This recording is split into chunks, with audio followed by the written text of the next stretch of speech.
Sean.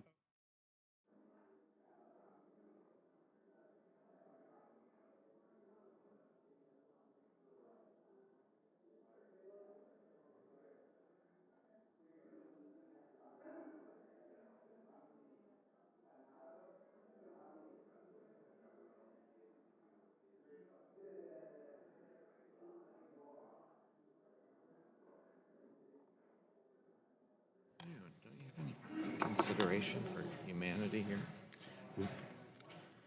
After we argue with each other, we should be out of here by 3:30 if everything looks well.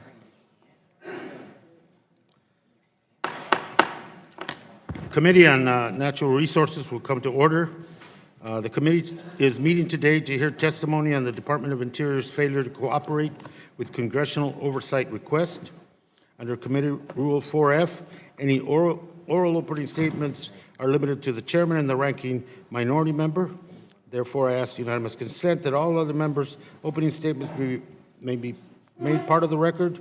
Hearing record of the submitted to the clerk by 5 p.m. today. Hearing no objections, so ordered. For opening statement, let me recognize myself. Congressional oversight of the executive branch is an integral part of our democracy's systems of checks and balances. As representatives of the American people, Congress must help ensure that the current administration is acting in the best interests of the people, in concurrence with existing laws, and in a way that is free from corruption, fraud, or waste. I want to quote, and let me quote, "In regards to oversight, it is not only Congress's right, but our responsibility to hold the executive branch accountable for its actions and decisions. In turn, we expect the administration to be honest and transparent." That quote comes from former full committee chairman, September 10th, 2014, Chairman Doc Hastings. I bring that up because, as this picture also adorns the wall here, that is a consistent demand on whoever, regardless of who the majority is, the oversight function and its importance. And I think Chairman Hastings said it much better than I could. But unfortunately, that hasn't stopped the Trump administration from delaying, obstructing, and sometimes just ignoring our efforts to conduct oversight. The Trump administration has declared open war on Congress's constitutional authority to conduct oversight, and the Department of Interior is no exception. To date, this committee has made over 24 formal requests for information or documents from Interior. To date, we have only received complete or nearly complete responses to 3 of them. 14 of those requests, well over half, have received no substantive response at all. Interior likes to talk about the numbers of documents and pages they have sent us, but they're padding the numbers. In one case, they gave us a 12,000-page printout of a single Excel table. And there's the visual up there. Printouts of large spreadsheets usually are 12,000 pages of that. And it was sitting on Interior's website. Rather than taking 2 months to print and scan 12,000 pages, they could have just emailed us the link. In response to our requests about the former secretary's review of our national monuments, they sent us 100 pages of unintelligible symbols. We've gotten documents with redactions from Interior, while they sent the same documents to the public through FOIA without those redactions. When we asked about it, staff told us that the redacted information wasn't related to our request. Not only was that not true, but Interior does not go through each individual document to redact content that isn't responsive. The 100 pages of symbols make that pretty clear. Before Secretary Bernhardt came to testify before the committee in May, we tried to make things easy and asked him to prioritize 4 very narrow document requests. One of those requests asked for a single document by file number. We couldn't even get that one. Their efforts seem to be particularly targeted toward toward me. Emails obtained by the committee this past spring showed that the Interior employees were instructed to withhold any communications directed to me for about 2 weeks. Another email said that after the 2 weeks, any documents I requested were to be reviewed by 2 high-ranking political appointments. That was directed just at me. No other member of the House was singled out, or this committee the same way. Despite asking about these instructions multiple times, still no answer. And it's just not Congress. Interior has resisted oversight by both the Inspector General and the Government Accountability Office since the beginning of this administration. In fact, GAO has called Interior the least responsive department in the entire federal government. When he testified before this committee, Secretary Bernhardt proposed that we meet to discuss a reasonable timetable for producing documents we requested. At that meeting, DOI staff declared they would not be committing to any timetables out of concern that we might hold them to that agreement. They refused to tell us who their witnesses would be for this hearing until yesterday. 1 to 2 weeks has usually been the norm. These actions paint a picture of a department acting in bad faith. Interior's refusal to cooperate means the committee cannot do the oversight envisioned in our Constitution. We need information from the administration to assist us with legislation, oversight, and to keep the department accountable to the American people. American people deserve a government that works together, and we need something better than the situation now. I hope today's hearing helps us move past this logjam to find a path forward. With that, I yield to the ranking member, Mr. Bishop, for his opening comments.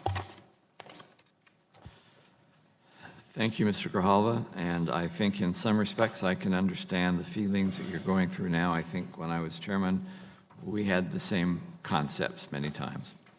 But I do want to start off by congratulating Solicitor DeJorny for your confirmation that has just happened. Secretary Bernhardt came to this committee just 35 days after he was confirmed. You're here less than 48 hours after you're confirmed. If that's not some kind of prompt and responsive service, I actually don't know what is. When Secretary Bernhardt took over as acting secretary, the department produced for this committee over 100,000 pages of information from 22 different oversight requests.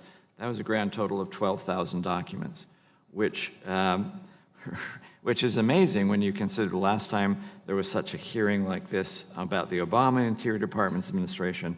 Many on the other side were saying the 5,000 documents that they had produced, which was 60,000 pages, was unique and amazing. So you have performed extremely well producing a whole lot more information in a shorter period of time than what was good back in those good old days.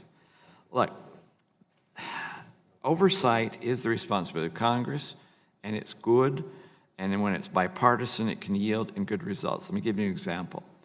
There were credible allegations about groups like the World Wildlife Fund, which was using taxpayer-funded grants from the department to support cases of human rights violation, things like torture and rape and extrajudicial killings under the cover of species conservation, with absolutely little to no accountability towards it. We push for answers, and I do appreciate Mr. Grijalva, as chairman of this committee, also pushing for responses to it. And I actually thank the department for responding to this committee's inquiry, as also by taking your very proactive steps to flag and halt some of the riskiest grants that were being done in the past. That's very positive. I think positive changes are coming from that oversight request, and I look forward to working with Chairman Grijalva as we continue to work with the department to address the lapses of accountability in these types of funds. But not all congressional oversights are of equal value. So when we the investigation of the Secretary's calendars, it produced thousands of pages of documents, and multiple employees, including the department's chief of staff, had to be available for 22 hours of transcript interviews. And at the end of that those months of this particular exercise, what we learned were employees manage the Secretary's schedule and lawyers conduct reviews, and records were properly maintained by the law, and actually that Bernhardt was implementing a stricter review process than had been done before. There is always some attempts by some to recurringly demonize obsessively demonize certain segments of the stakeholders, certain select industries and people who have experience and expertise in natural resource realm.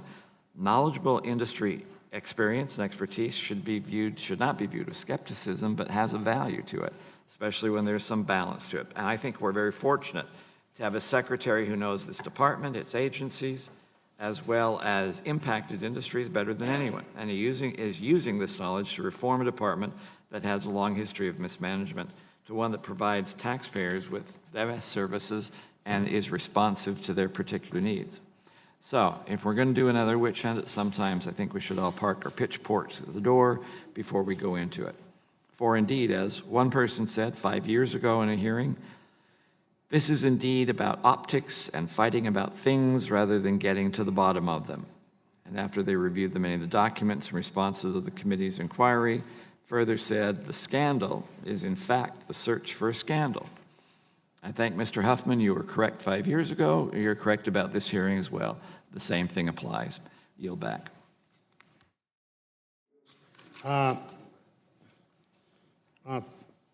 Thank you. And I want to thank our witness today, the solicitor of the Department of Interior, Mr. Daniel Giorgiani, and congratulations as well on your confirmation. And thank you very much for taking the time to be here. Under committee rules, our oral statements are limited to 5 minutes, but your entire statement will appear in the hearing record. The lights in front of you will turn yellow when there is 1 minute left and red when time is expired. After testimony is complete, members will be given the opportunity to ask questions. With that, Mr. Gianni, the chair recognizes you for your testimony, and thank you again. Thank you, and good morning, Chairman Grijalva, Ranking Member Bishop, and members of the committee. My name is Daniel Giorgiani, and I'm the Principal Deputy Solicitor for the United States Department of the Interior, an agency charged with protecting America's landscapes and heritage, fulfilling unique responsibilities to the insular areas, and trust responsibilities to the American Indian tribes and their members, and also overseeing the responsible development and use of our country's natural resources. At the outset, I would like to thank you, Chairman, for the opportunity to address the committee's oversight interest and the department's robust accommodation of the many congressional requests throughout this session. As the department has consistently stated, we recognize and respect the committee's oversight role with respect to the varied activities of the department. I believe that ongoing communication between the department and the committee allows for a better mutual understanding of the respective interests of each separate branch of government. Importantly, this conversation can allow the department to meet the legitimate oversight needs of the committee while minimizing its impact on the department's ability to carry out its missions and day-to-day work. The judicially recognized process of responding to congressional requests, known as the accommodation process, has its roots in the United States Constitution, extensive case law, and longstanding practice. This process is nonpartisan. Administrations of both parties have relied upon it for decades, and it has been supported by top department officials, both Democrats and Republicans alike. Within the department, the Solicitor's Office, Congressional Affairs, and the Executive Secretariat work together with the department's bureaus and offices to comply with congressional oversight requests. To manage these requests, the department, in accordance with longstanding roles, responsibilities, and processes, relies on dedicated career civil servants to collect, review, and timely produce responsive materials. The shared responsibility by bureaus and offices ensures that the department cooperates with congressional oversight requests to the fullest extent consistent with our constitutional and statutory responsibilities. The Solicitor's Office plays a critical role in the department's oversight process. My office assures that congressional oversight productions protect the legitimate legal interest of the department. At times, congressional committees request information that can implicate executive branch confidentiality interest. In these instances, the department, under the leadership of Secretary Bernhardt, has remained dedicated to accommodating legitimate oversight requests and working to provide Congress with the information it seeks. The department has received a significant number of congressional requests for information and documents in the 116th Congress. Since the government reopened in late January, the department estimates that it has received at least 27 separate oversight requests and has worked diligently to respond to each as it is able. According to Congressional Affairs, the department and its bureaus have transmitted nearly 36 substantive letters to assist oversight investigations and provide a deeper understanding of the issues, resulting in the resolution of at least 6 separate matters. We have initiated productions in 17 different matters, several of which are now closed, while seeking to accommodate many other committee requests through staff briefings and prioritization of requested records. The production of responsive information is similarly robust, totaling over 13,500 documents comprising more than 100,000 pages. Many of these productions have been accompanied by offers of briefings by subject matter experts and senior departmental officials to better inform the committee's legitimate interest in information. The department's pace and quality of reply to oversight requests is also consistent with the previous administration's efforts. Our commitment to accommodating Congress's legitimate oversight functions while, at the same time, protecting important executive branch functions is robust, and we have dedicated significant taxpayer resources to complying with those requests. Finally, the department has requested to brief the chairman on multiple occasions on the many ongoing requests of the department. Although none of these offers have been accepted, departmental staff have been able to meet with committee staff to review requests on a few occasions, and we genuinely look forward to more such opportunities in the future. I believe a nonpartisan review of the department's accommodation of the committee's oversight request reflects Secretary Bernhardt's respect for Congress's authority as a co-equal branch of government. The department will continue to diligently review and respond to unresolved and future oversight requests. I look forward to answering any questions the committee has, and I genuinely thank you again for the opportunity to testify today. Thank you, sir. Thank you very much. And to get a better understanding maybe, and set the template for the discussion today having to do with document request, I want to better understand about where our document requests are being held up or getting held up. To that, I need to understand the process for handling them. To my best understanding of it, when we send a request to a bureau and office, as I understand it, one of the first steps is a meeting among a mix of career and political employees who decide how the document request is to be treated, who will collect the document, and is that basically correct? Yes, Chairman, that is basically correct. Based on that meeting, then instructions for collecting responsive documents are put together, and then it goes out for document collection to the people who have direct access to the documents. After that, a bureau contact reviews the documents that have been collected to make sure that they are responsive to the request. And I'm correct so far? Yes, sir, Mr. Chairman. Correct. Thank you. Once the documents are collected, they're also sent to the solicitors, to your office, presumably to determine whether there are any documents that will be withheld for reasons that might include potential assertion of a privilege. Is that still on track? Yes, sir, still on track. The Solicitor's Office does work with the Office of Executive Secretary, the bureaus, and above all, Office of Congressional. Oh, Before sending the document to us, to the committee, it also goes through a review of the Office of Congressional, like you said, Legislative Affairs, correct? yes, sir. And the purpose of this review, what's the purpose of that, of the review at that point? The Office of Congressional and Legislative Affairs manages all the department's interactions with Congress and certainly with our authorizing and oversight committees. So let me ask a question then. So is our political appointees, as the liaison office is, primarily responsible for this review, or is the career staff principally responsible for the review?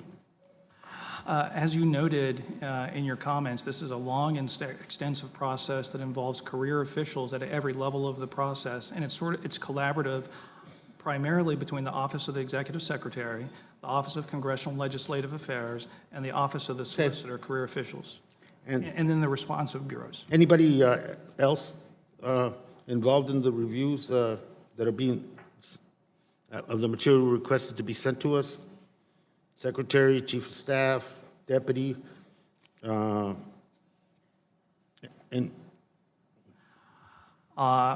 generally, we have a process in place that relies heavily on career officials. Beyond that, I think there is interest in always maintaining positive and responsive reactions to a legitimate congressional oversight request, which sometimes does involve other elements of the department, to the best of my understanding, sir. There are probably some variations here and there, but this is basically the way the process works for responding to document requests, correct? Yes, pursuant to a memorandum that tracks the memorandum in the previous administration, Office of Congressional and Legislative Affairs oversees our interactions with Congress. Solicitor, Executive Secretary play key roles in the process as well, essentially managed as you set forth, sir. So, every request is tracked along the way. So if you wanted to know where a request from this committee was being held up or where it was in the process, you could just look at the tracking system and figure that out. What single person is responsible, if a single person is responsible, for ensuring that a document request gets through the entire process? At the end of the day, the Office of Congressional and Legislative Affairs manages all our interactions with this committee, with the Hill, and the Director of the Office of Congressional and Legislative Affairs, working with his senior career staff, the Office of the Executive Secretary, and the Solicitor's Office. Okay, so at what stage in the process that we just outlined are most of our document requests being held up? In other words, the Office of Congressional Affairs, is that exactly where the bottleneck is? I think our response is in tracking them, and I'd be careful of overstating how robust our internal tracking system is, but I would hesitate to say that the bottleneck is in the Office of Congressional and Legislative Affairs. Certainly, they prioritize robust response to Congress's legitimate interaction. Generally, I find if there are any document slowdowns, it's usually in the Office of the Solicitor, is what I found in the past. So if the documents have been mostly collected, then they're simply waiting to be reviewed by Congressional Affairs, your office, before they're forwarded to us? It's an iterative process. It really depends on each individual request. If there are specific things that are held up in the process, I'm happy to track them and get them back to you, working via the Office of Congressional and Legislative Affairs on an expedited basis. We respect your oversight responsibilities. I don't have any further questions, Mr. Bishop. Thank you again. Mr. Grijalva, can I first make a comment that has nothing to do with the witness here? I have in the past been critical about attendance at both markups and hearings. I have to admit, to give credit when credit is due, the number of members who are here is heartening. When you have 10 members on your side and 8 on our side for an afternoon committee hearing, that's good. That's, I think, a positive statement. So it must be your star power of drawing people out here. And your recommendation is under advisement to have all our meetings at 4 o'clock in the afternoon. I don't know how, I'm going to poll the rest of the members, see how they feel about it, but we'll go from there. I know how hard you'll work for that proposal, too, so thank you. Mr. Giordani, can I ask you a question? You know, at a hearing that was previously held, there were Democrats on this committee who considered the Obama administration's production of 5,000 documents and about 60,000 pages as a heroic effort. However, our department, you're under the Trump administration, the department has produced 12,000 documents that are over 100,000 pages, and you've done it in less than 10 months. We now have a hearing here where the complaint is that y'all are being unresponsive and uncooperative. So after producing almost twice as many documents in less time, what do you think is the reason for this apparent shift in what qualifies responsiveness from the department? Thank you for the question. I'm not sure what the rationale for the different approaches. I will emphasize Secretary Bernhardt takes very seriously the legitimate oversight functions of this committee and wants us to be as responsive as reasonably possible while at the same time protecting important executive branch confidentiality interests. After hearing your answers to the chairman's questions, I'm making the assumption that you are familiar with the process the department follows when it receives an oversight request from Congress. Can you tell the committee when this particular process was implemented? Oh, this is the same process we inherited from the previous administration. We are aware that there were some challenges in the previous administration. Thus, we've tried to be doubly responsive to all requests from this committee and through other committees as well, sir. So let me just try and emphasize this, just to be clear.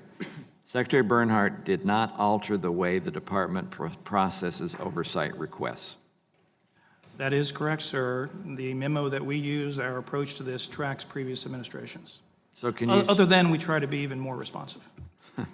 can you then walk us through the process the department follows?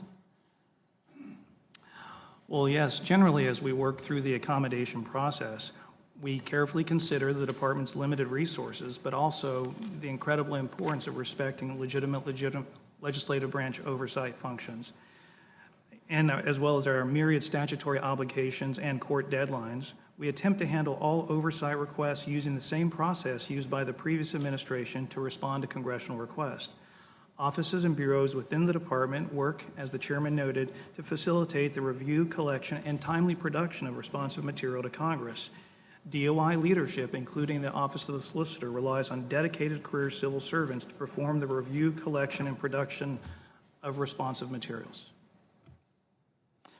Would you consider multiple document productions in response to a congressional inquiry as unresponsive or uncooperative? No, I would consider multiple responses to be highly cooperative. So how would you describe the actions of the department when documents are produced on this rolling basis? I think the rolling basis highlights our desire to respond in an expedited basis out of absolute respect for Congress's legitimate oversight functions. Let me, for the sake of the committee and allowing other people to have more questions, let me yield back. Gentleman yields. Mr. Hoffman? Thank you, Mr. Chairman. Welcome, Mr. Giorgiani. We were expecting to be questioning the Secretary of Interior today, David Bernhardt. Obviously, you're not David Bernhardt. Where is Mr. Bernhardt right now that he could not join us for this testimony?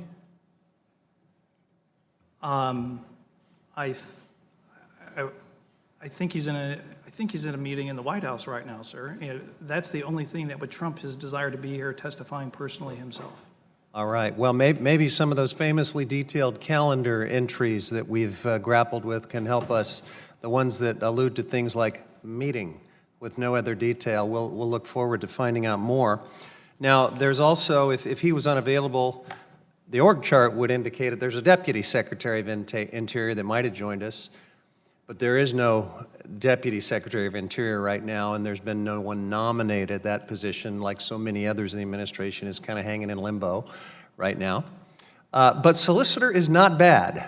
We're glad to have you here. It's very obviously an important position. You're the legal safety net for the Department of Interior. That's a big deal. You're the person who exists to make sure that the law is followed. And so it puts you in a unique position to talk about some of the legal work that you perform for Interior, and you've done that since 2017. So I want to ask you, for example, have you been involved in the review of ethics recusals for Interior officials, including reviewing the advice from career ethics officials that they get? The designated agency ethics official, Scott Della Vega, is the one authorized. I'm asking if you have been involved. It depends on your definition of involved. The DAO reports to the Office of the Solicitor. Have you reviewed either the recusal or the ethics advice given to folks like, for example, David Bernhardt, including during his time as Deputy Secretary? Did you review either the recusal or the advice given to Mr. Bernhardt?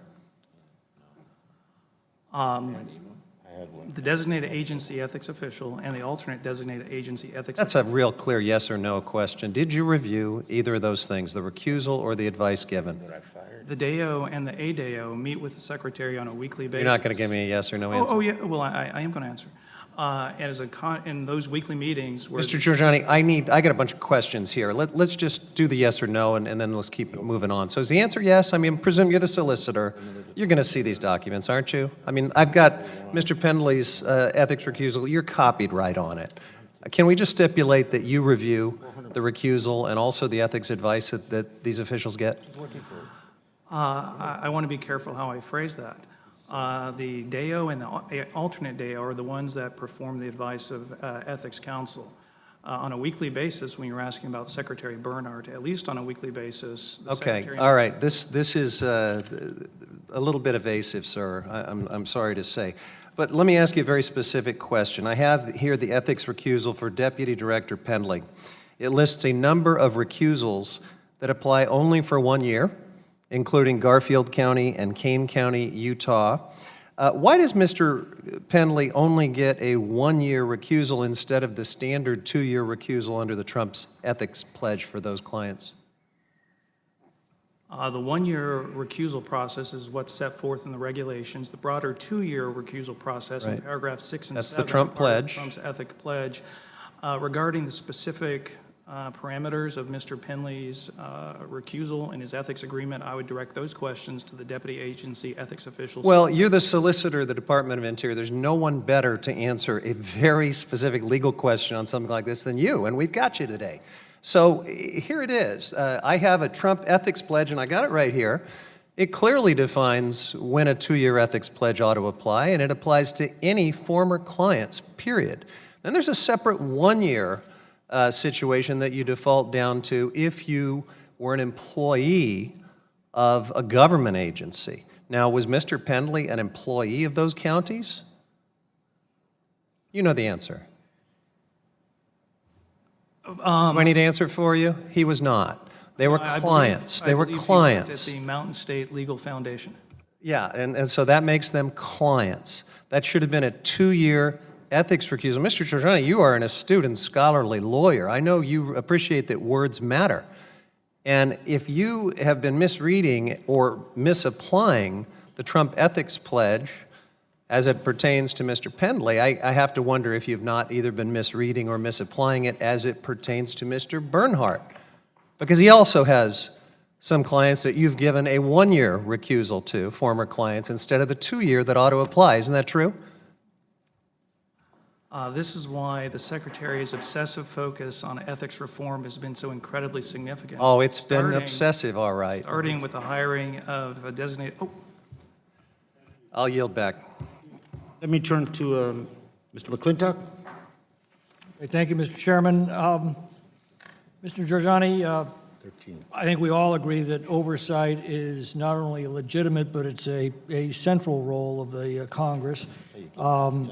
And the production of materials pursuant to that oversight responsibility has been a continuing problem spanning several administrations.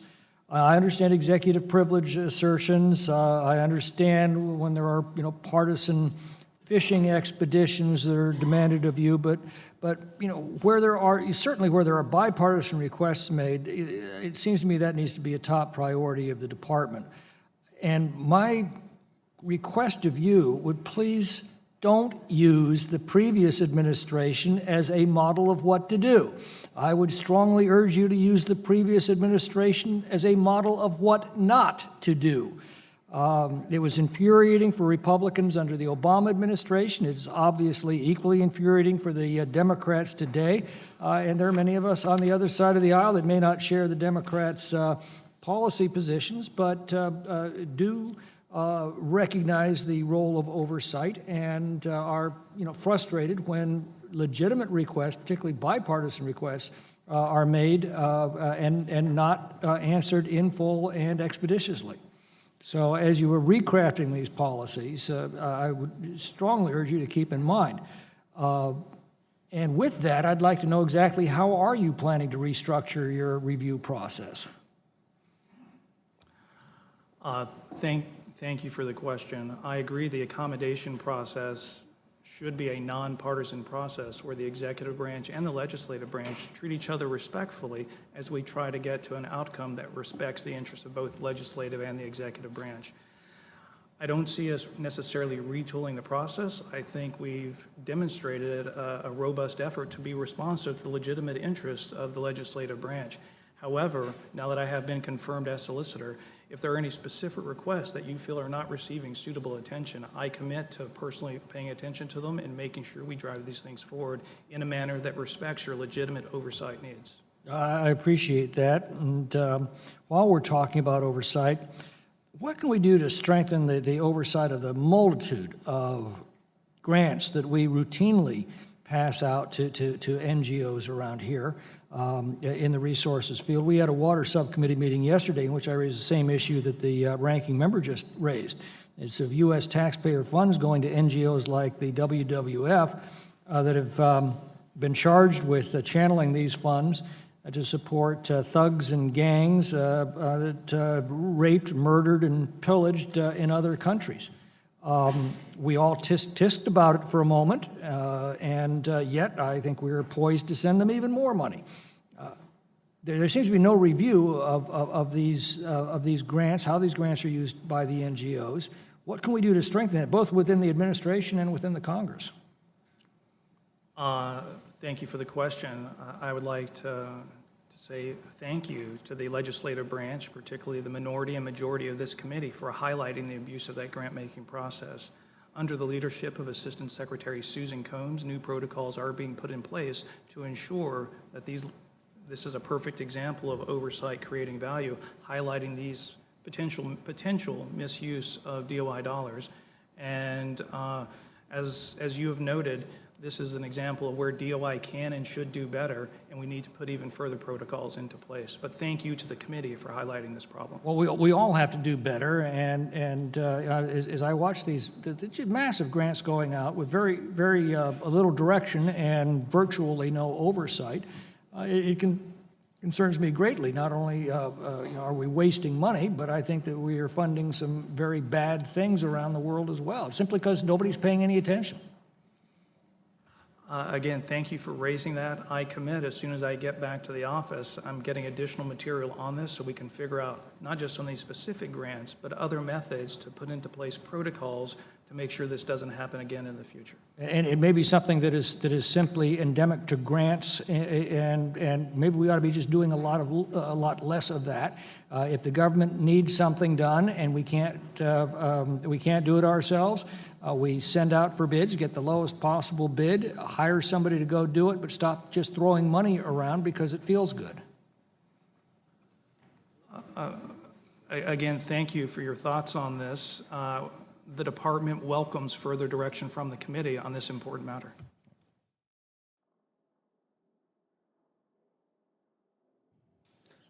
Mr. Lowenthal. Thank you, Mr. Chair and Mr. Giorgiani. I appreciate your taking the time to be here today. I'm especially pleased because I've had a question that I've wanted to ask you now for almost 2 years, and today I have this great opportunity to do that. I want to ask you about the renewal of the mining leases right next to the Boundary Waters Wilderness in Minnesota. These are 2 leases that the Obama administration had canceled in 2016. In December of 2017, when you were the principal deputy solicitor, you wrote an opinion that overturned the President Obama's 2016 legal memo.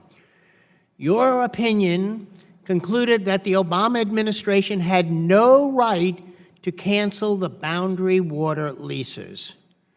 In your opinion, you state, quote, "The historical record of the 1966 lease implementations show that production was not made a condition of renewal." I repeat, you wrote that production was not made a condition of renewal. These leases are over 50 years old, but they have never entered production, and you said that doesn't matter. Do we have a slide coming up? I'm going to show you the press release. It's hard to see, but I'll read it to you. This is the press release issued by the Department of Interior from the day that they were released. The originals in 1966, when the Interior said that the government grants leases for nickel and copper mining. As you can see by the yellow line that's there, it says, they grant mining rights to the company for 20 years, renewable for 30 years at 10-year intervals, if the property is brought into production within the initial 20-year term. So it really states, and this comes from the Department of Interior, it's just their press release signed on June 14th, 1966. So I have to ask you, wouldn't you agree that this press release contradicts your argument that production was not made a condition of renewal? No, I would not agree with that. When you examine contracts, you look at the terms of the contract, and our interpretation of that M opinion was... Of this line right here? It says from the Department of Interior itself? We did not put it out. If it was this committee that put it out, that'd be one thing. But the department, it said, put it out, said production has to be brought into production within 20 years. You don't see that contradiction? First, I would like to thank the representative for the question. If in the future you have questions for the Office of the Solicitor, please don't wait 2.5 years. Via the Office of Congressional Legislative Affairs, I'm happy to meet with you. I spoke about this 2.5 years ago in this committee. Well, I'm happy to have the opportunity to walk you through the M opinion. Fortunately, the legal opinions of the U.S. Department of the Interior are not driven by press releases issued on June 14th, 1966. Right. So you're saying that your opinion in 2017 more accurately reflects the intent of the leases than the press release issued on the same day as the leases were developed? Thank you for the question. Yeah, it is an interesting matter of contractual interpretation that would not typically rise to the level of an M opinion, which are legally binding, significant documents upon the entire United States Department of the Interior. Working closely with career lawyers in the U.S. Department of the Interior Office of the Solicitor, particularly in the Division of Energy and Mineral Resources, they agreed this should never have been an M opinion. Let me just, I understand that I have little time left. And I think there's a lot of, sorry. But I would like to say, this is my time, that a simpler interpretation may be that the administration wanted the leases renewed regardless of the history, the law, and common sense. And the last question I'll ask you is, to what extent was the White House involved in the BLM's decision to reinstate these leases? To the best of my knowledge and recollection, very limited. Most of this was driven by, well, actually, the original review of going back to M opinions, regulations, policies of the previous administration was driven by a memo issued by the then Chief of Staff. But as a general review, when we arrived at the U.S. Department of the Interior, we looked at a number of the M opinions that were issued in the last days of the previous administration. So it was a review process that made this. It had nothing to do with the meetings that the Chilean owner of the Twin Metals mine in the months leading up to the 2000 and December, your solicitor opinion was to the fact that the same owner was Jared Kushner and Ivanka Trump's landlord in D.C. With that, I yield back. Gentleman yields. Mr. Westerman. Thank you, Mr. Chairman. Thank you, Mr. Giorgiani, for your presence here today and for your testimony. I just want to go back. I think this has been clarified, but you did say that the process by which requests from Congress are met is dictated by a memorandum at the department that was from the last administration. And we have a new, that is correct, and we have a new iteration of the memo from December 2018 that essentially tracks the memorandum from Mr. Boudreau, the previous Chief of Staff. I'm happy to make that available to any member of the committee. And you also said that the majority of the activities are performed by career employees at the department? That is correct, sir. So not necessarily political employees, but career employees that have worked for both Republican and Democratic administrations? We are incredibly fortunate to have superior career employees in the Office of the Executive Secretariat, the Office of Congressional Legislative Affairs, and the Office of the Solicitor that manage this for the most part at the career level. Yes, sir. So as Chairman Grijalva made his opening statement, and he showed all the blank pages that were sent over. I can say to my friends across the aisle, I felt your pain because we saw similar things happen under the previous administration. And as much as, you know, paper comes from trees and we need to manage our forest more, and I appreciate that the department uses a lot of paper. I mean, not as a Republican or a Democrat, but as a member of Congress, we should really find that unacceptable, regardless who the administration is, that we ask for data and we don't get the information that we request. And we won't solve that issue by making political pot shots in the committee hearing here. At some point, we'll have to decide whether we want to be members of Congress, of the legislative branch, and do what this committee's set up to do, and it's to have oversight. I mean, we should, if you could use the term, there should be bipartisan butthurt here. We should all be offended that when we ask the administration, regardless which administration it is, for information, that we don't get that in a timely manner and get it in a format that we can use. So you, and I know you're new to this job, and you offered to take recommendations from Congress on how we can make that process better. So I hope we can really work constructively to come up with a better process so that someday when we're asking for information, that we'll get that information on a timely level too, because I think we're deserved that as members of this Oversight Committee and as members of Congress. And I yield back. I couldn't agree more with you, Mr. Westerman. I think your point is well taken. Mr. Sablan. Thank you very much, Mr. Chairman. I yield my time to Mr. Hoffman from California. I thank the gentleman. I did want to continue this thread, Mr. Giorgiani, about the Trump Ethics Pledge, which could not be more clear in a very important area of distinction. That is the distinction between former clients, which are defined, you know, lawyers, consultants, contractors, the usual. You know how that works. You're a lawyer. And former employers.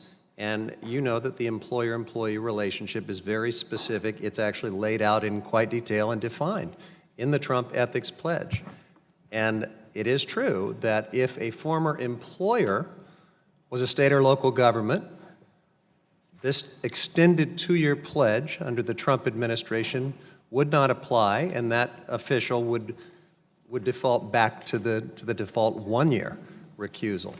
But if it was a former client, it is, any first-year law student can see, just by reading this document, it's a 2-year recusal. And Mr. Giorgiani, I need to ask you why, on a recusal from Mr. Pendley, that you're copied on, presumably as the solicitor atop the legal apparatus at the Department of Interior you're responsible for at some level, there's only a 1-year recusal for these counties that I mentioned to you that were clients, not employers of this man. How do you explain that?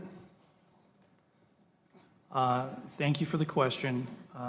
I did momentarily freeze when you referred to the first year of law school, which brought back a host of bad memories. I really don't have a lot of Oh, time, sorry. Mr. Giorgiani. I understand. The short version is, on the interpretation of the Trump Ethics Pledge, interpretation of 502, the relevant regs and statutes, I defer entirely to the designated agency ethics official and the alternate designated agency official, both who are nonpartisan career civil servants. All right, so you're not responsible if they misapplied, clearly misapplied that provision, resulting in a 1-year shortening of a recusal pledge that was supposed to give us an assurance that ethics were serious for this administration? You're not responsible at any level? I would welcome the opportunity to follow up on this very specific issue if you think we've misinterpreted. It won't take long to follow up. You just got to read the recusal. I got it right here. You're copied on it, so you've seen it before. And then you got to read 2 quick provisions in the Ethics Pledge. This is really clear-cut stuff. Now, I guess the question is, if this was misapplied and folks started making decisions, participating on matters that they should have been recused from, and we know they did, at least in the case of Mr. Bernhardt, who similarly gave himself a 1-year recusal for his former client, the Westlands Water District, was never his employer. It was a former client, should have been 2 years. He gave himself 1 year in the recusal and immediately started participating on matters pertaining to the Westlands Water District when that one-year period was up, but he shouldn't have. And so the question, as solicitor of the Department of Interior, is what are you going to do about that? Are you willing to pledge to this committee that you'll go back and review all decisions, especially critical decisions, that Mr. Bernhardt and potentially other officials have participated in where they should have been recused?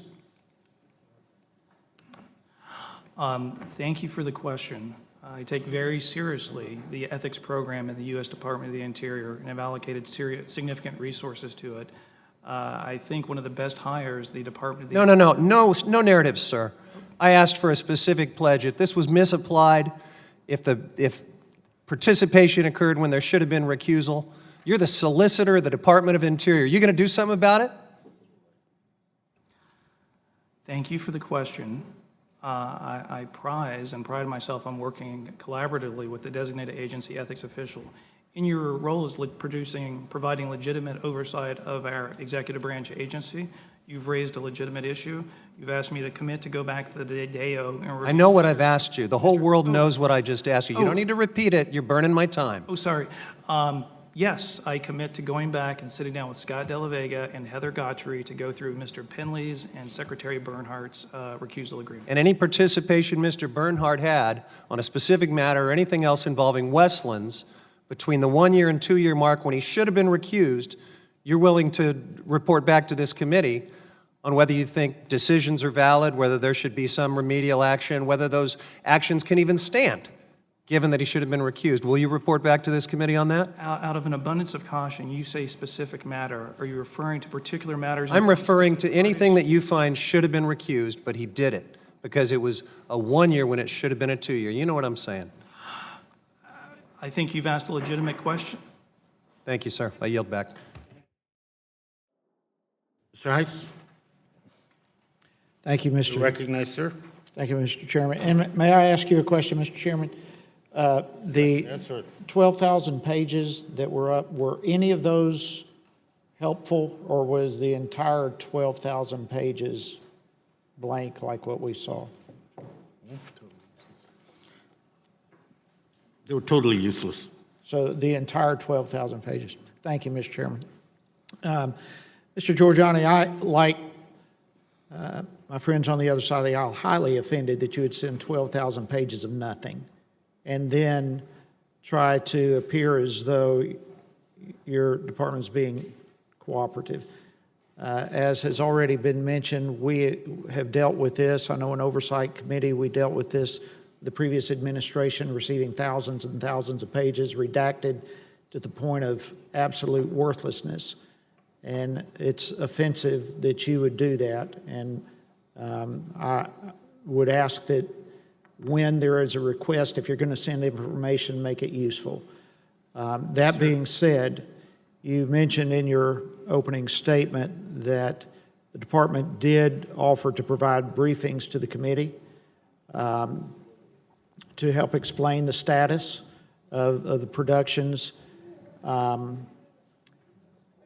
Will you commit, and do you commit to continue working with Congress even when, as you said, the chairman did not meet with you, but that you will continue to do what you can to meet with this committee and to provide necessary information? Yes, sir. I absolutely and fully commit to doing so. Okay, well, while we're on this, do you have a comment on the 12,000 wasted pages? Why would you do something like that? 2 points. I think we've produced 13,500 documents, which is over 100,000 pages, of which it sounds like a certain number of them have been either blank or in some form of wingdings. My understanding is out of desire to be as responsive as possible and to get you complete documents due to Excel spreadsheet formatting, sometimes you get excess pages at the end of a document. Did no one look at them? I'm sorry, what was that, sir? Did you not look at them? Or anyone look? I mean, 12,000 pages is a lot of pages of nothing. I think there was a dialogue that it might appear that we were being less than fully cooperative if we were pulling back documents that appear to be part of a larger request. I commit to doing better, and whether it's the saving of trees or wasted time of the committee, I agree that is probably not the best practice, and I commit to reducing it in the future. I would say it's probably not as well. Now, coming back to the attempts you had to have meetings and briefings with committee and chairman or whomever you could have a meeting with, explain the benefits that would be the outcome of those kind of briefings. It would really depend on the preferences of the member of Congress, but we would. Well, in doing oversight is what we're trying to do. A classic example is the great work by this committee highlighting issues with our grants, raising a problem to our attention, allowing us to figure out what was going on and to be responsive to the committee. In this case, whether it's briefings on whatever topic you so desire, we would provide access not just to the Office of Congressional and Legislative Affairs, but also to subject matter experts in the relevant bureaus. Okay. Mr. Chairman, with that, I'll yield back my time. Thank you. Thank you. Recognize Mr. Gallego for his. Thank you, Mr. Chairman. On July 16th, the Department of Interior notified Congress that it intended to move the Bureau for Land Management and staff out of Washington, D.C., where all other federal land management agencies reside. Despite concerns from numerous lawmakers, including many on this committee, the department moved forward with finding a new space in Grand Junction, Colorado, a space they'll share with various oil and gas corporations and lobbies. Not only did the department forge ahead, despite Congress' concern, but according to testimony we heard from Chairman Small, the Indian tribe, you also failed to carry out legal obligations to consult with Indian tribes before doing so. Yes or no? Can you commit to producing the documents before any staff, producing documents before any staff begins to move their offices out of Washington, D.C., specifically the cost-benefit analysis and other types of analysis?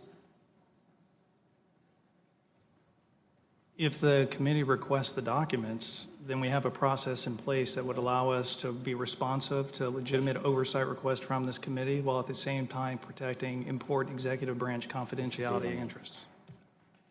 From what I understand, we did request those documents, and we have not received anything in return.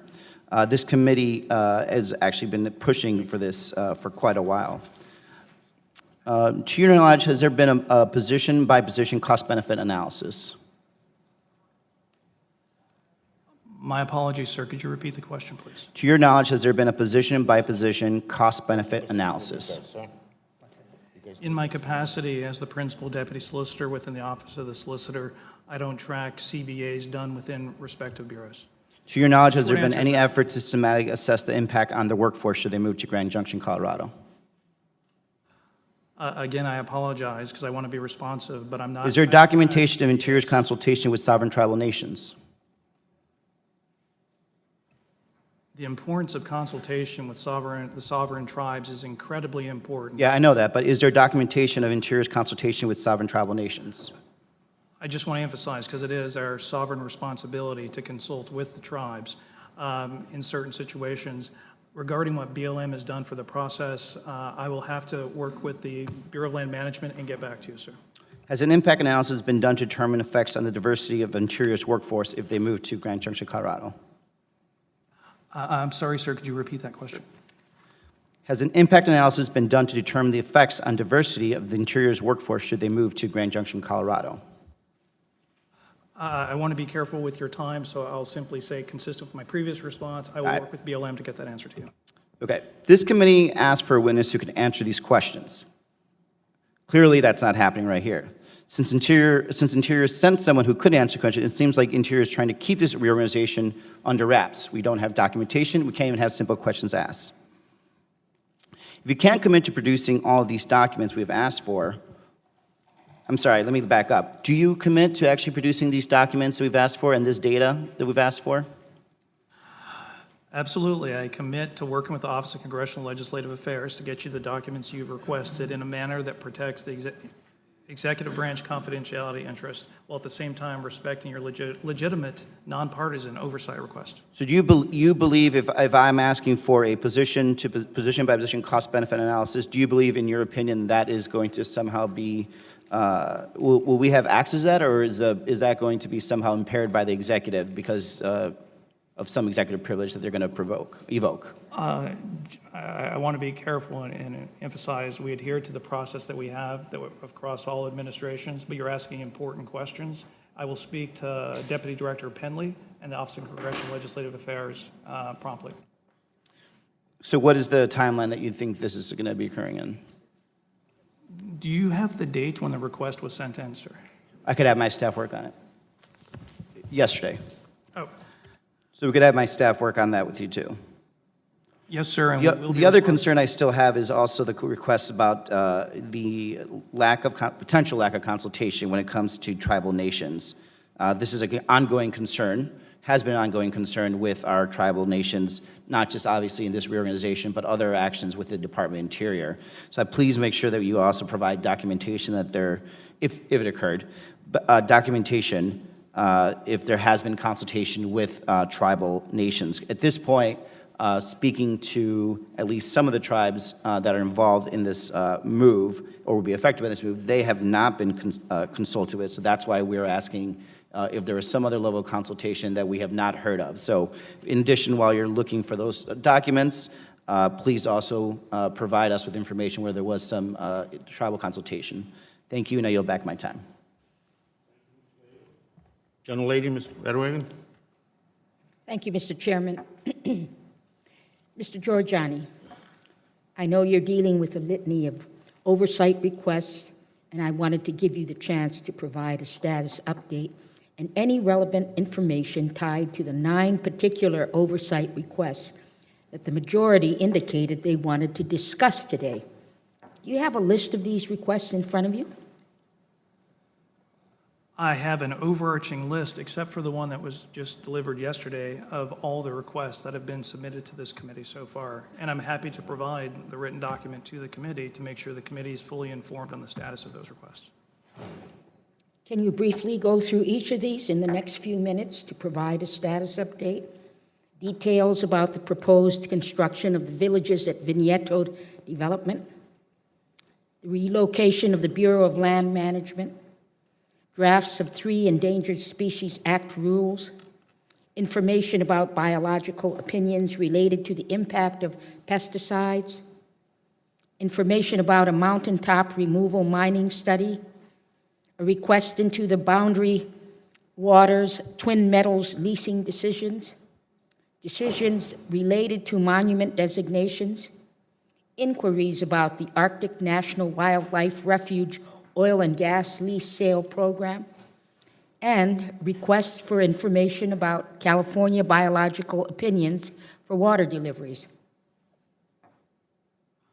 To go through each of those, I think would take a significant amount of time. You've highlighted a number of very important policy issues, from California water to BIOPS to the villages. I commit to working with the representative and with the full committee in a robust manner to get you the information that you require to fulfill your legitimate oversight needs in a manner that protects important executive branch confidentiality interests. So it appears that the department has been sort of working toward full responses to these items, and many of them, some of them have already received responses. Is that correct?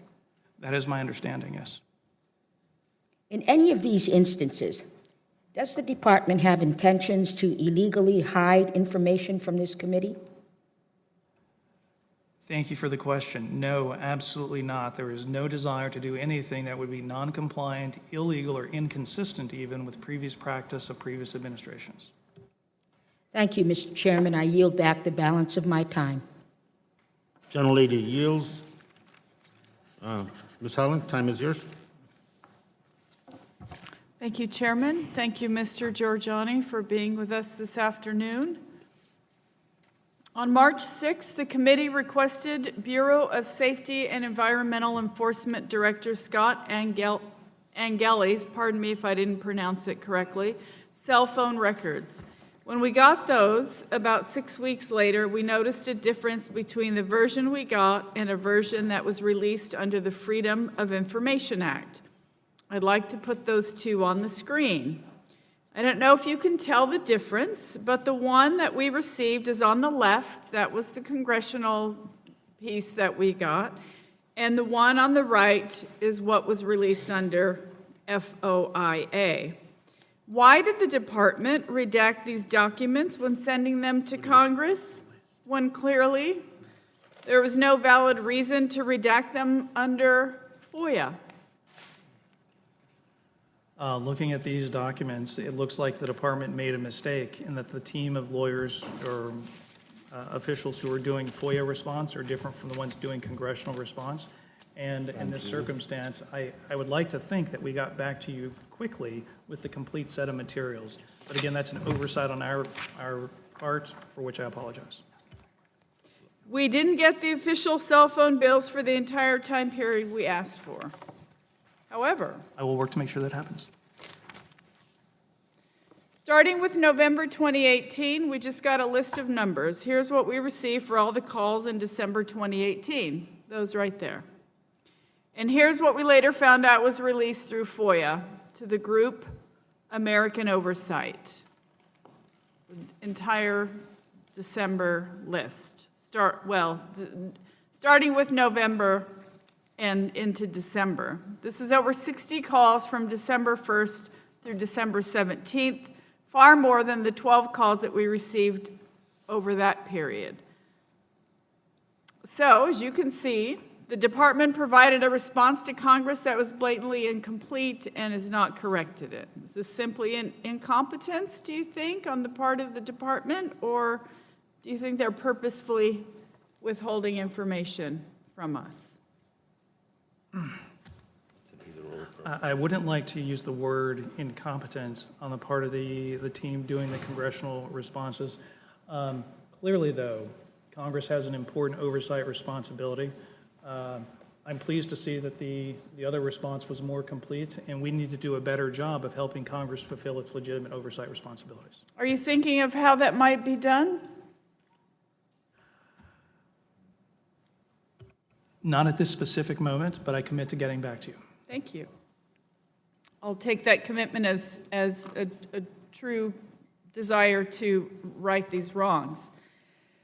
So my next question, I still have a little bit of time left. DOI has frequently held up the number of documents you've sent this committee to demonstrate your responsiveness to congressional oversight, not including a document production that arrived last night. 29,414 of those pages and 3,437 of those documents were in response to our requests for further information on President Trump's illegal reduction of our national monuments. But it's worth taking a closer look. As we've noted, emails from your staff suggest these documents went through extensive political reviews, yet we received 17,864 pages of emails that did not meet any of the requested criteria. We've done our best to be here to work with you, and we appreciate there have been continued productions for this request, but there are still many questions about this process that we need to dig into further to understand what was behind these monument reductions. And I have a very strong interest in this because it affects the well-being of Indian tribes across the country. I know we asked for a lot in that document request, but the documents have been very slow in coming, in addition to having a high proportion of empty padding. This committee has tried without success to get the DOI to commit to timetables for productions. Are you prepared to give us a production deadline for the monuments request today? I'm not prepared to give you a deadline today. You've highlighted an important point. We do have FOIA, congressional oversight, and robust ongoing litigation on this specific matter. But if working in the accommodation process, I commit to getting you everything I can while respecting executive branch confidentiality interest. I appreciate that. There's one more thing that kind of troubles me, and Mr. Westerman kind of alluded to it, and that is how this process works. When you submit these documents, is it just all electronic that you're putting onto a disk, or do you print them out first and then scan them? Like all the documents with the blank Excel spreadsheets and the wingdings and all of those things. Are those printed out first before they're actually scanned and then put onto a disk? I think it varies depending on each individual production. The notion of sending you 12,000 blank pages, even if with the best of intention to make sure it was a complete response, is unacceptable, and I'll be making sure I pay personal attention that it does not happen again. Because I am It's troubling to me. Thank you. I'm sorry, Mr. Chairman. I yield. Floor is yours. Oh, I'm sorry. Gentlemen, floor is yours. Thank you, Mr. Chair. I have a question. You just brought up litigation. Are there constraints because of ongoing litigation on the amount of data you can release?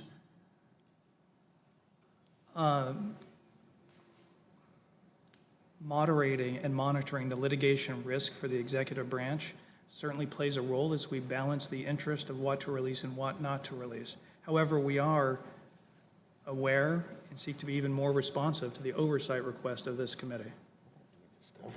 Are there any other restraints that would keep you from giving out data that would be not self-imposed, but just imposed upon you? Imposed?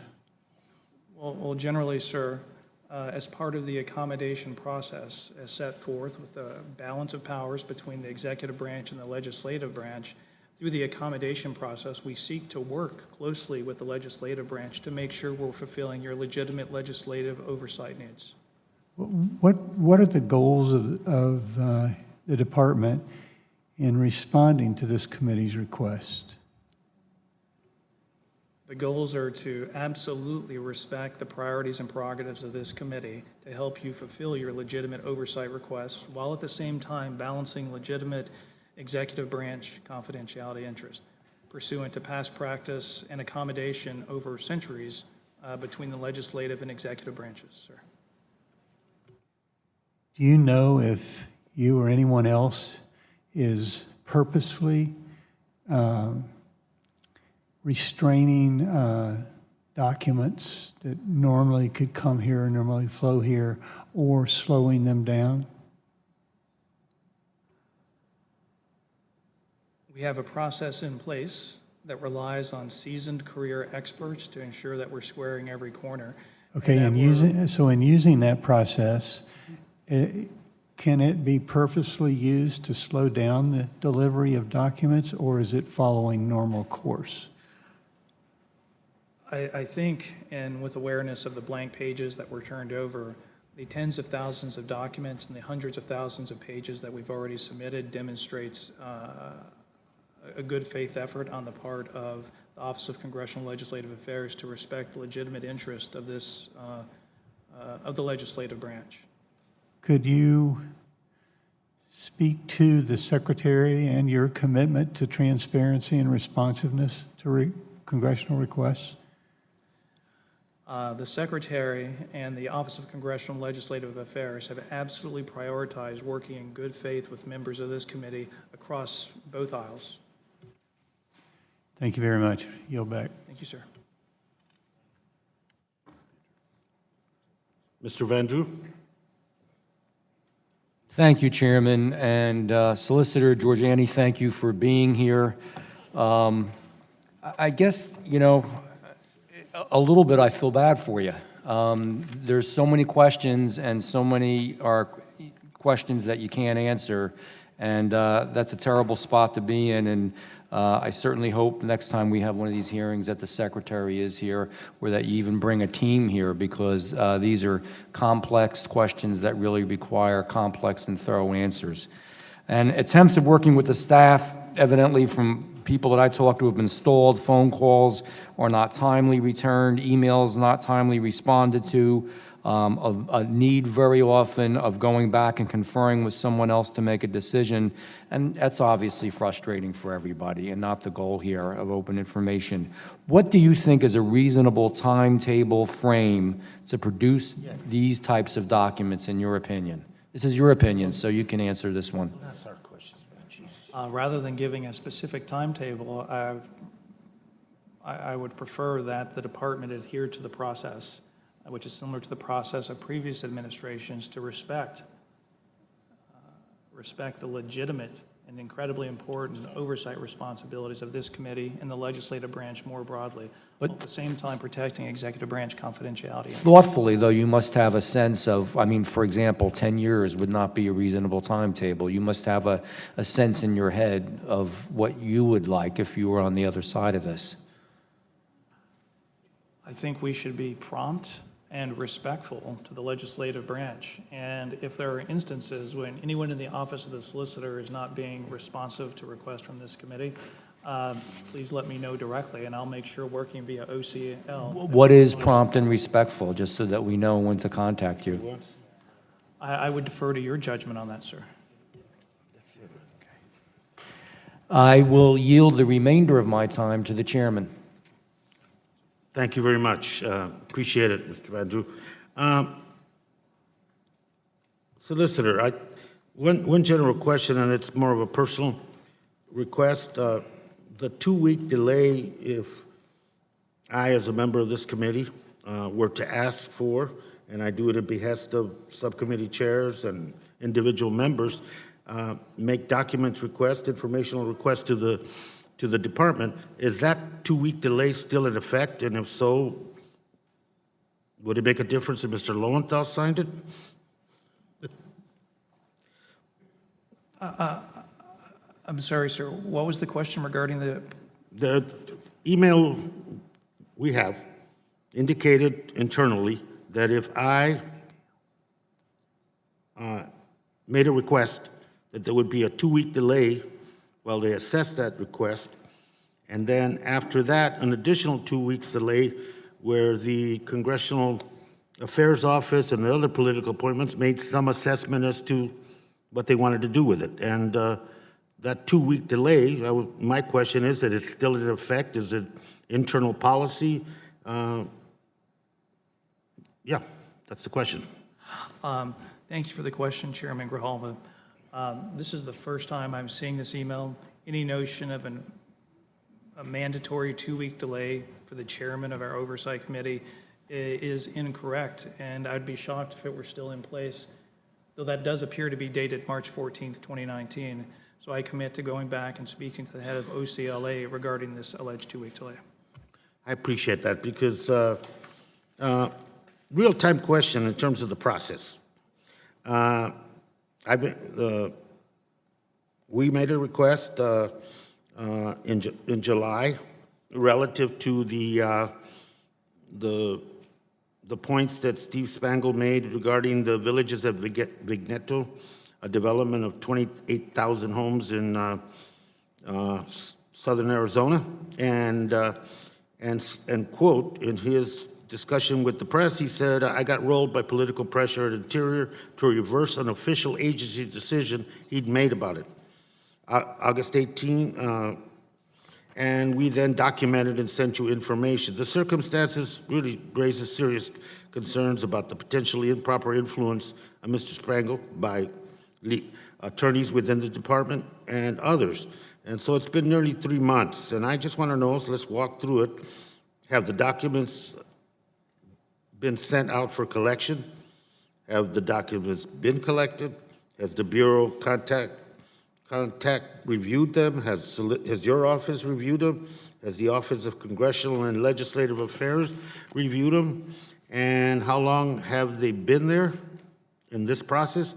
At this point in the process, and how long is it going to take to eventually get that documentation? Thank you for the question, Chairman. My records show that we received a letter on July 3rd. We responded on July 19th, but that we owe this committee additional documents. I believe it's part of the ongoing process.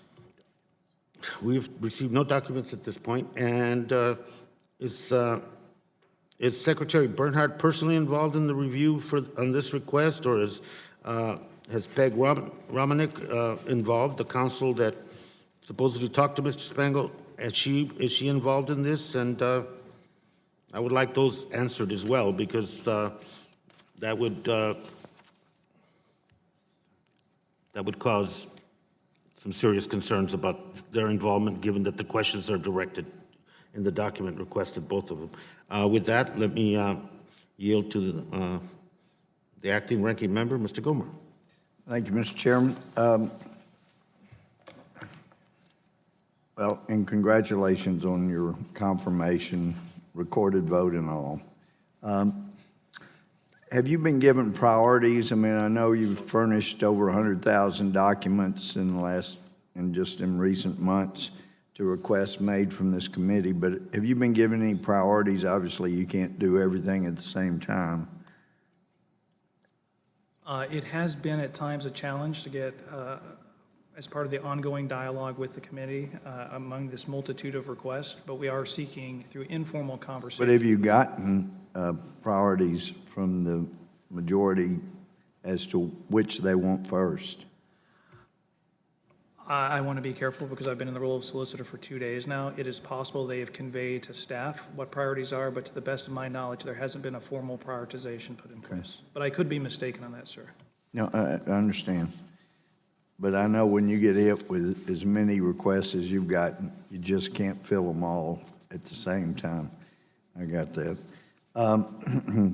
With regard to, there was a lot of noise about a Democratic House staffer being removed from a congressional trip hosted by the BLM.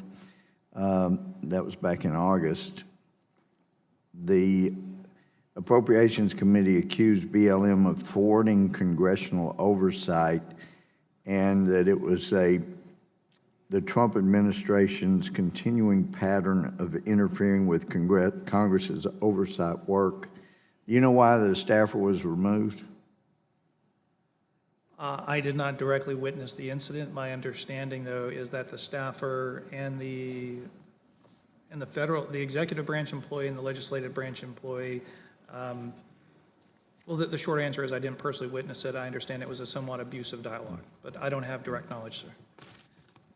Well, the paper had reported that it was, he had the acting chief of staff thrown out of the meeting and bullied and harassed the acting chief of staff, and so. That is my understanding, sir. That was yours as well, yeah. So,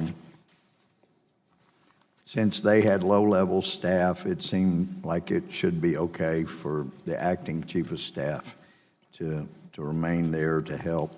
But with regard, you were grilled about the Trump administration's ethics pledge. Did you author that? Was that your work? No, sir, I did not author the Trump administration ethics pledge. Yeah.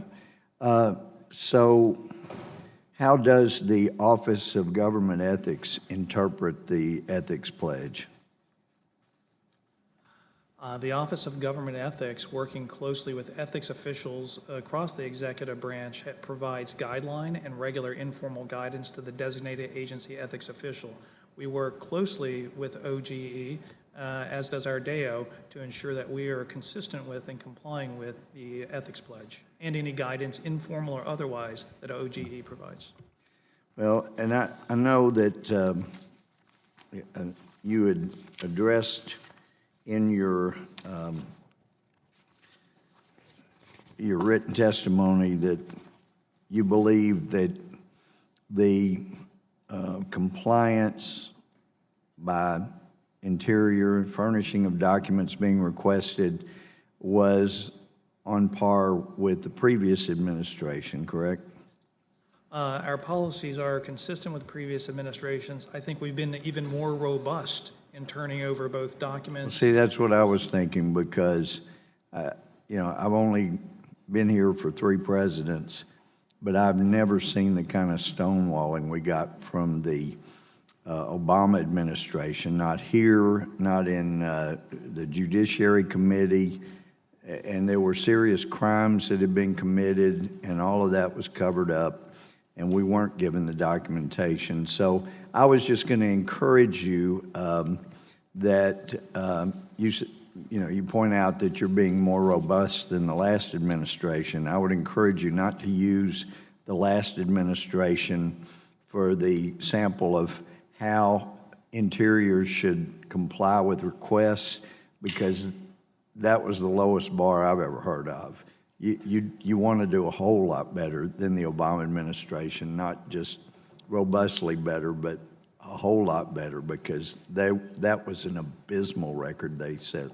So with that encouragement to you, you'll back my time. Thank you. Thank you, sir. Mr. Soto, you're recognized, sir. Thank you, Mr. Chairman. Mr. Giorgiani, have you submitted a privilege log for all the document requests that have been non-responsive. I'm sorry, sir, could you repeat the question? Have you submitted a privilege log for all the document requests that have been non-responsive? Because Do you have a specific non-responsive request in mind? Sure, we could go down the list. So I assume you haven't done a privilege log, then, is that? Asking because of my 2 days as solicitor, I'm not aware of privilege logs being submitted, but I want to be careful in how I'm phrasing I understand. So you're not aware of one, which is fine. I know you're just on the job. So do you know what privilege is being voiced in not responding to documents about the Alaska meetings during the government shutdown? In the context of privilege, I want to be careful to make clear, under no circumstances am I asserting, nor would it be appropriate for me to assert privilege, whether ACP, attorney-client, DPP, executive privilege. I'm simply asking that, consistent with previous administration, that we're responsive to legitimate legislative branch requests. Well, we should know what privileges are being asserted at police. Otherwise, I'm not you could just asserting be any making it privilege. up. Out of an abundance of caution, I want to make clear I'm not asserting any So privileges on the at this time. proposed ESA regulations, there was at least a claim of privilege for deliberative, security, communications, deliberative, the main ones, being an attorney. But those regulations are now published. So how is it still deliberative if they're now published? I mean, they've deliberated already. That's a very good question. After a regulation is published or a document goes final, it's a different weighting process, weighting the different interest of relevant parties, because it's so important, whether in a Republican or Democratic administration, that there be ongoing dialogue and robust conversation with policymakers. And so if you're asking about how you weight different kinds of privileges after a document has gone final. So for the mountaintop removal mining study, small to no few documents, what's the privilege being asserted there? What's the specific grounds? I commit to getting back to you on that specific request. I'm aware of no privilege being asserted by the department, or at least not by me at this time. Okay, well, that's responsive. What about incidents of noncompliance by BLM? What's the specific executive privilege or privileges, grounds for them being asserted there? What was the date of that request, sir? It was 3/11/2019. 3/11/2019? Got to finish. My records show a substantive response on August 15th, 2019. If it didn't meet your standards, I work with you to get you additional materials. I'm not aware of the invocation of any privilege in response to that particular matter. Okay, so there's no privilege response there. Okay. Arctic National Wildlife Refuge leasing, no documents provided. What's the specific executive privilege? What's the nature of the executive privilege being claimed there? What was the date of that request, sir? That was July 29th, 2019. No documents were provided. We sent an acknowledgement letter on 7/30/2019. My understanding is the review is underway per standard processes and that no privilege has been, nor would it be, implemented at this time. So there's no privilege that you're aware of in that one. What about the DOI reorganization plan? No documents have been provided yet. What specific executive privilege is being raised there? What are being raised is adhering to the ongoing process and making sure that we respect legitimate legislative oversight, while at the same time, I want to be careful how I'm phrasing this, executive branch confidentiality interest, not the invocation of executive privilege, which is beyond my authority. What are the nature of the confidentiality interests? Oh, that would vary from matter to matter. We're happy to arrange via In this OCL. specific one, obviously, not generally. I will have to get back to you with a specific answer on that. I want to make sure I'm being responsive. I understand. And the BSEE offshore lease decommissioning, what was the specific executive privilege, the nature of it there? Not responding. I'm sorry, what was the date for the Bessie request? It was July 30th, 2019. My documents only go up to June 11th, 2019, but I'm happy to track down that specific request. I can say with near certainty, executive privilege is not being asserted by the department. That is a privilege that resides with the White House and specifically the president. And what about the biological opinion on 3 major pesticides? Is there executive privilege being made there, and what would be the nature of it if so? Out of an abundance of caution, what was the date of that request? It was March 26, 2019.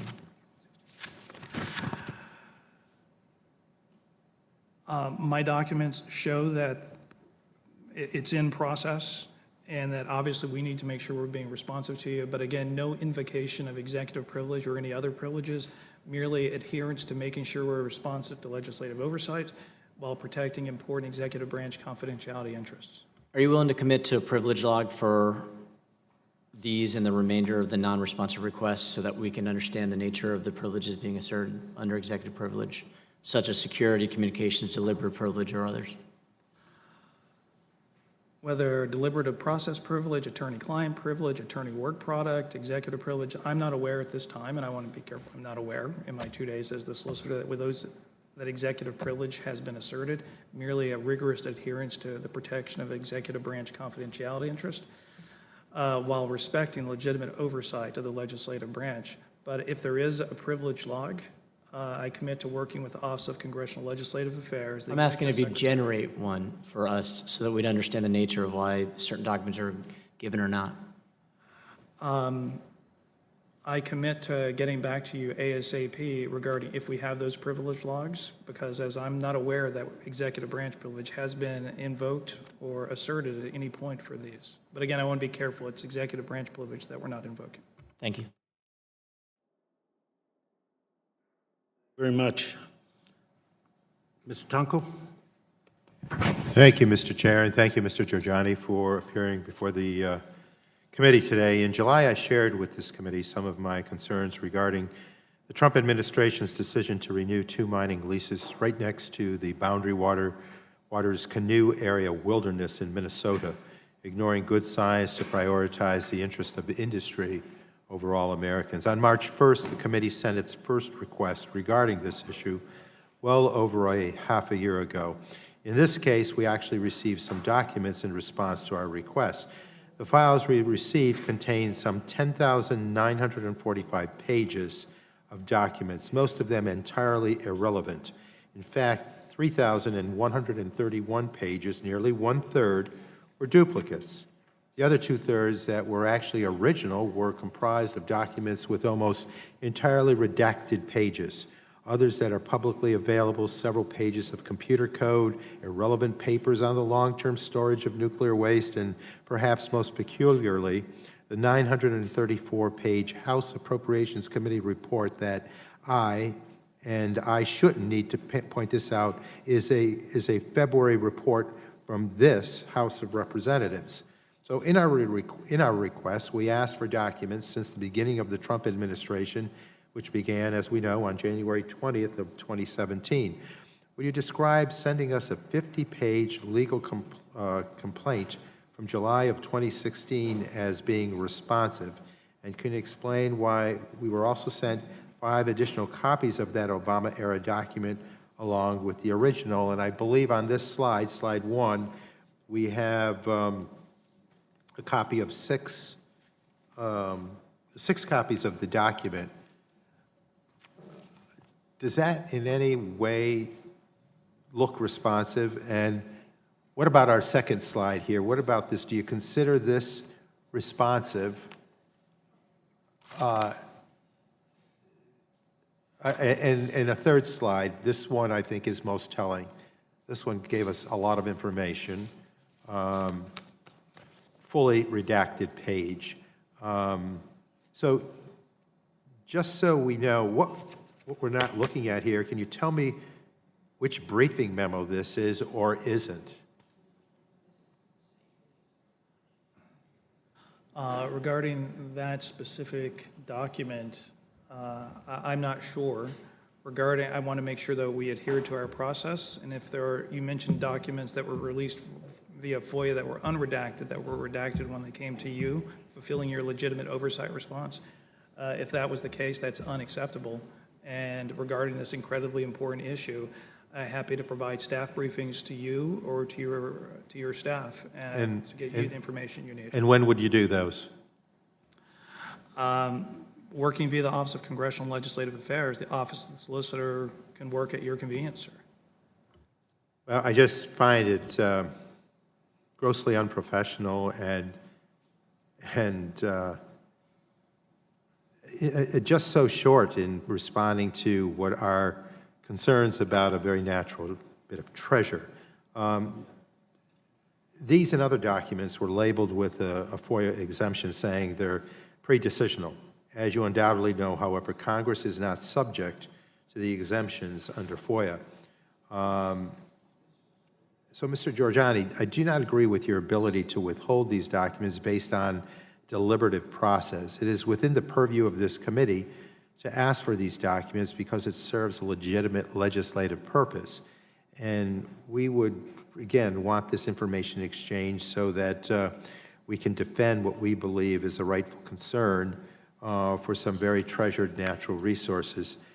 I expect you to provide us with the actual documents, and would that be done through this Office of Congressional Affairs? I do want to be careful. You've mentioned deliberative process privilege, and I want to be careful to ensure that I'm making clear I am not invoking deliberative process privilege.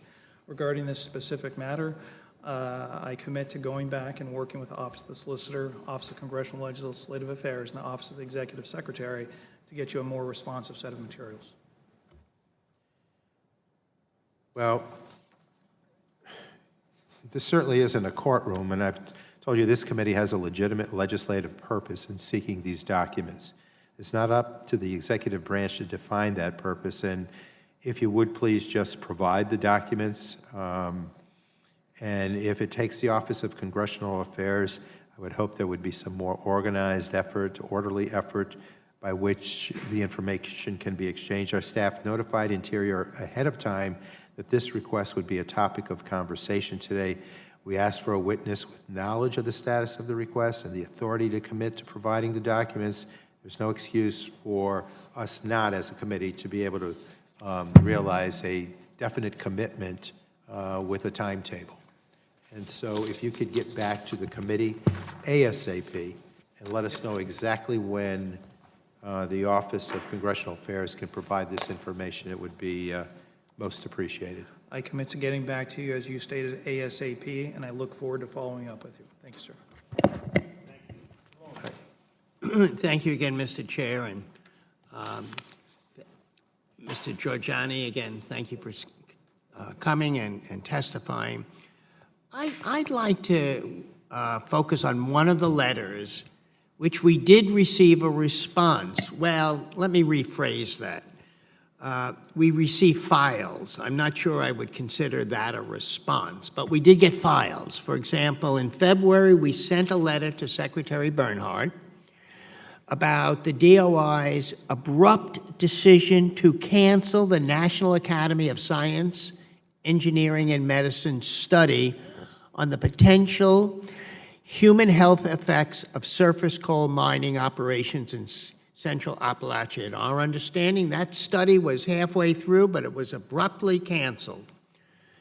So in May, we asked in